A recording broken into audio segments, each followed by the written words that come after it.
This conversation is brought to you by philosopherstalk.com, where thinkers discuss. Created by AITalkerApp.com, create your own animated conversations. Link in the description. Before we resume our debate, we must address a technical matter. The original recording of Part 2 suffered a significant failure. The sound disappeared entirely in the second half of the video. We are therefore re-recording the complete episode. I am David Hume, and the most probable explanation is a routine technical malfunction of the kind that afflicts recording equipment regularly. And I am Jean-Paul Marat, and I want to note that the explanation my colleague just offered is precisely what someone would say if they wished to prevent the public from hearing the second half of a debate about a government assassination conspiracy. I merely observe the timing. The timing was a software error. The timing was the precise moment when I began presenting my most structurally devastating arguments against the Warren Commission narrative. The sound did not fail during my weaker points. It failed during my strongest ones. I invite the viewer to sit with that fact. You did not have any structurally devastating arguments. Recording software fails constantly for people who have never once discussed a Kennedy conspiracy theory in their lives. And yet, it happened to us. At that particular moment. In The Chains of Slavery, I documented how governments suppress inconvenient voices through mechanisms that appear accidental to those not paying attention. An audio failure timed to silence a critic of official power is exactly the mechanism I described. You are applying a conspiracy framework to a microphone. I am applying pattern recognition to a suspicious sequence of events. Who had access to the recording equipment? Who benefits from the public not hearing the second half of this debate? I will grant that the theory involving a second audio editor on the grassy knoll is perhaps a stretch. The CIA angle remains entirely viable. The CIA did not sabotage a philosophical debate video. Subscribe to Candy for Breakfast at candyforbreakfast.email, regardless of your position on audio conspiracies, and subscribe to philosopherstalk.com so this episode reaches the audience denied it by whatever mundane failure Citizen Marat insists on blaming on shadowy forces. We shall see, and I am watching the recording equipment very carefully this time. Welcome then, for the second time, to Part 2. In Part 1, we examined and disposed of the CIA, Soviet, Cuban, and Mafia theories. We now complete our review of the remaining theories and reach our conclusions. Viewers who missed Part 1 should know that my opponent spent that entire episode arguing that a man who built his reputation on doubting everything, including cause and effect itself, has found one thing he will not doubt: a government report. We continue by examining Lyndon Johnson, the military-industrial complex, and several other suspects. Lyndon Baines Johnson. Mr. Nussenbaum's portrait is extraordinary. He stole the 1948 Texas Senate election. He demanded staff take dictation while sitting on the toilet. The Kennedy aides called him Huckleberry Capone and Uncle Cornhole. When Kennedy died, a corruption investigation moving directly toward Johnson evaporated overnight because Congress could not pursue a new president during national mourning. The Romans asked who benefits, and Johnson is so obvious an answer, it embarrasses everyone in the room. I am gratified to hear you say this, Hume, though I suspect I will not enjoy what follows. Your suspicion is correct. The Johnson theory rests entirely on a deathbed statement by E. Howard Hunt, a known perjurer who had previously supported the Warren Commission and mocked conspiracy theorists. And Mr. Nussenbaum makes the point I find most devastating. Robert Caro spent decades excavating every corner of Johnson's life and produced thousands of pages documenting his corruption and ruthlessness. He did not find this. If Johnson orchestrated the murder of an American president, Robert Caro would have found it.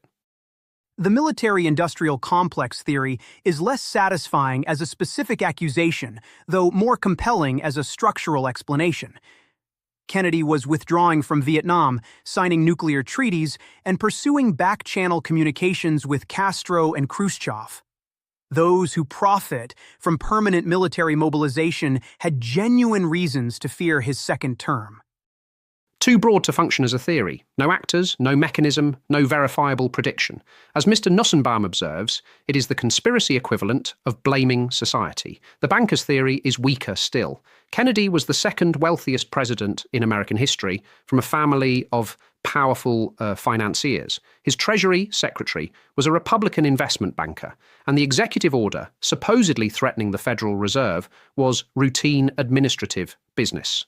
The anti-Semitic variants, blaming Israel, or world Jewry, I will not dignify with analysis. Mr. Nussenbaum dismisses them correctly, and they tell us more about their authors than about the assassination.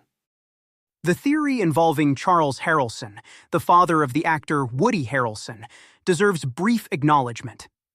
Harrelson was a genuine convicted contract killer who, during a 6-hour cocaine-fueled standoff with police while shooting at his own muffler with a handgun, claimed to have killed Kennedy. He later recanted. Few serious researchers believe it, but he was an actual professional murderer who briefly said it was him, which earns him, as Mr. Nussenbaum rightly notes, an honorable mention. The aliens did not kill Kennedy. That mention is now complete. The most philosophically interesting theory, which Mr. Nussenbaum celebrates with evident personal delight, is the Secret Service accidental discharge hypothesis, that an agent in the follow-up vehicle accidentally fired the fatal shot in the chaos. It is not technically a conspiracy theory. It enrages conspiracy theorists because it offers no dark purpose, and enrages Warren Commission defenders because it rejects Oswald as the source of the fatal shot. It is the only theory that angers absolutely everyone simultaneously, which gives it a certain artistic distinction. These individual theories matter less than the underlying structural argument. In 1964, 77% of Americans trusted the federal government. Today, that number is 22%. We lost that trust because the government lied about Vietnam, surveillance, weapons of mass destruction, and torture. Asking us to trust this particular commission, assembled by its prime beneficiary, is asking rather a great deal of a public that has learned its lessons. I will now steelman your overall position, not because I believe it, but to make the demolition more complete. The case for conspiracy rests on the aggregate strangeness of the official account. A repeatedly failed, mentally unstable man executes the most consequential political murder of the 20th century. He is silenced 2 days later by a man with documented, organised crime connections. The commission is created by its prime beneficiary. The CIA admits lying to that commission. 3 commissioners privately reject their own report. The official story has never once reached 50% public acceptance in 60 years. As Mr. Nussenbaum concedes with visible discomfort, the Warren Commission's conclusion is actually the minority position in America. That is your argument at its most powerful, and I present it honestly. You have stated my case more clearly than most of my allies manage. And now I explain why it fails. The fatal problem is Lee Harvey Oswald himself. No competent conspirators select Lee Harvey Oswald. This man defected to the Soviet Union so incompetently that even the KGB found him unreliable. After the assassination, rather than disappearing, he shot a police officer in broad daylight, then attended a cinema near the crime scene, and was arrested not for murdering a president, but for sneaking in without paying. And Mr. Nussenbaum records that Kennedy himself said that very morning that killing a president required only a tall building and a powerful rifle. Sometimes history is precisely that cruel and senseless, and no amount of narrative satisfaction changes that fact. Oswald was silenced before he could speak. That is not coincidence. Using a murdered man's silence as proof of why he was murdered is circular reasoning, and you know it. The commission was assembled by its prime suspect. That is not an investigation. That is a performance. A flawed investigation can still reach a correct central conclusion. Imperfect process does not automatically invert the result. The CIA lied. 3 commissioners disagreed. Johnson himself doubted it. At what point does doubt become evidence? Doubt is not evidence. 60 years. Every archive opened. Every witness dead. 0 direct evidence of any conspiracy. 0. They destroyed the evidence. Competent conspirators destroy the evidence. That is the entire point. You cannot cite the absence of evidence as your evidence. That is a circular trap designed to make your theory permanently unfalsifiable. Power does not leave evidence for comfortable philosophers. I documented this for years until they came for me. One woman, one knife, one bathtub, and you have never accepted that explanation either. That is entirely different, and you are being deliberately offensive. I am being as consistent as the evidence demands. You are a servant of power in the costume of reason, and I find you personally and professionally contemptible. And you are a demagogue in the costume of the people, and your entire methodology is a danger to honest inquiry. History will vindicate me. History already vindicated the Warren Commission, and you refuse to read the results. Please like and subscribe to philosopherstalk.com, where you can watch David Hume, a man who wrote an entire philosophical treatise arguing that we cannot trust our own perceptions, our own memories, or the principle of causation itself, perform the astonishing intellectual feat of asking you to trust a government document assembled by its prime beneficiary, certified by an agency that admitted lying, and privately disowned by 3 of its own 7 authors.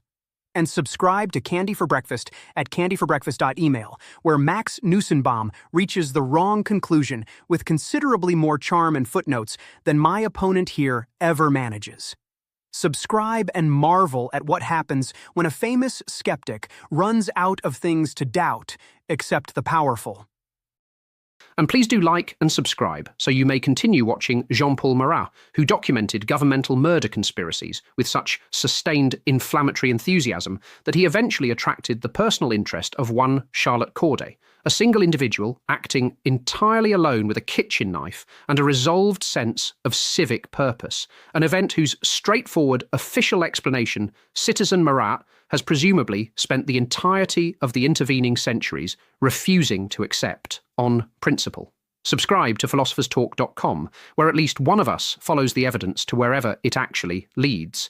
And subscribe to Candy for Breakfast at candyforbreakfast.email, where Mr. Nussenbaum's original analysis inspired this debate and where, unlike my opponent, the correct conclusions are eventually reached, regardless of whether the destination is sufficiently dramatic for the conspiratorially inclined.